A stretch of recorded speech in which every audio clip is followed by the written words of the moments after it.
இங்கேதான் வணக்கமே தேவையில்லைங்கிறமே. மாவட்ட செயலாளர் அவர்களே, வட்ட செயலாளர் வண்டு முருகன் அவர்களே, சதுர செயலாளர்கள் சந்திரன் அவர்களே, அதெல்லாம் இங்க தேவையில்லையே. ஏன் நேரத்தை நீ வீணடிக்கிற?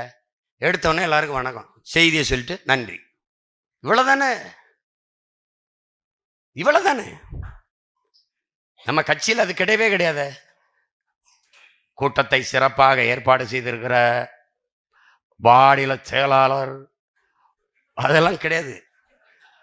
அது ஏற்பாடு செய்யறதுக்கு தான் கட்சியில் இருக்க. அப்புறம் எதுக்கு போட்டு அவர்களை இவர்களை ஏன் கட்சியில் நீங்கள் தலைவர், துணைத் தலைவர், பொதுச் செயலாளர், இணை பொதுச் செயலாளர், துணை பொதுச் செயலாளர் போடுற? சும்மா இருக்கும்போது இங்கேருந்து அங்கே ஓடுற, அங்கேருந்து இங்கே ஓடுற. அணியிலோட கொஞ்சமாக தாவது, நீ அதை விட ரொம்ப தாவிக்கிட்டு இருக்க. நீ இதில் பொதுச் செயலாளர், நாம் தமிழர் கட்சியின் பொதுச் செயலாளர் விலகி கட்சியை விட்டு வேற கட்சிக்கு போனார். விளங்கும்டா டேய்.